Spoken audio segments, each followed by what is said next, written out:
শ্বশুর বাবা চলে যাওয়ার পর শাশুড়ি মা এই প্রথম রান্না করছে সবার জন্য। সত্যি কথা বলতে বিয়ের পর মায়ের হাতে খুব একটা রান্না খাইনি। শুভ সকাল। 2 দিন পর ফাইনালি আমি স্নান করলাম।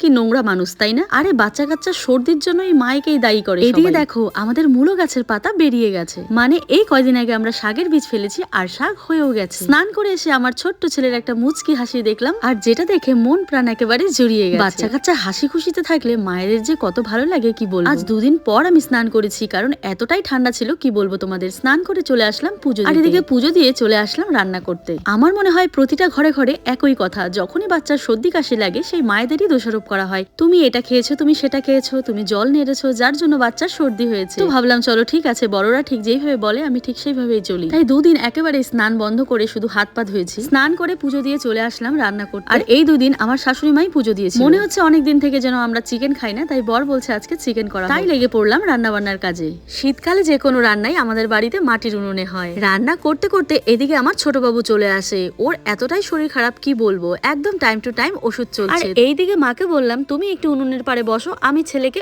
ওষুধ খাইয়ে আসি। কারণ ওষুধ খাওয়াতে এই ইনহেলারটা দিতে অনেকটাই সময় নেয়, খুব কান্নাকাটি করে। আর এটা তো গ্যাস নয়, উনুন যেহেতু, তাই রান্না কিন্তু পুড়ে যায়। তাই মাকে বললাম তুমি সামনে একটু বসো, আমি আসছি। বিয়ের পর আমার শাশুড়ি মাকে কখনোই দেখিনি যে খুব একটা বেশি রান্নাবান্না করেছে। মা বাইরের কাজ খুব ভালো সামলাতে পারে, কিন্তু রান্নাবান্না খুব একটা নয়, তাই বেশিরভাগ রান্নাবান্না কিন্তু আমরাই সামলাতে। যাকে আজ বাবা চলে গেছে, 6 মাস হয়ে গেছে। বিয়ের পর আমার শ্বশুর বাবাকেই দেখেছি রান্নাবান্না গুলো সামলাতে। অনেক রান্না শিখিয়েছি বাবার কাছ থেকে। আমার বিয়ে যেহেতু অনেক ছোটবেলায় হয়েছে, তাই পুরোটা রান্নাবান্না কিন্তু বাবার কাছ থেকেই শেখা। যাকে এদিকে মা রান্না করছে আর আমি হাসতে হাসতে বাটি নিয়ে চলে আসলাম মায়ের কাছে এক টুকরো মাংস খাবো বলে। আর এরকম ভাগ্য কজনের হয় বলো, শাশুড়ি রান্না করছে, বউ বসে বসে খাচ্ছে। আমি ওষুধ খাওয়াতে খাওয়াতে মা কিন্তু মাংসটা প্রায় বসিয়েও দিয়েছে আর হয়েও গেছে। আর আজকের মাংসটা একদমই কষা কষা, মানে ভাতের সাথে কষা কষা মাংস খেতে ইচ্ছে করছে। আমাদের উত্তরবঙ্গে কিন্তু প্রচুর শীত পড়ে গেছে, তাই দেখো এই সময় খিচুড়ি মাংস কষা খেতে বেশ ভালো লাগে। যদিও বা আমাদের বাড়িতে ভাতের সাথে কষা মাংস হচ্ছে, তবে আরেকদিন চেষ্টা করব খিচুড়ির সাথে কষা মাংস খেতে। চলো বন্ধুরা, আজকের মিনি ব্লগ ভালো লাগলে অবশ্যই লাইক কমেন্ট শেয়ার, চ্যানেলটা সাবস্ক্রাইব।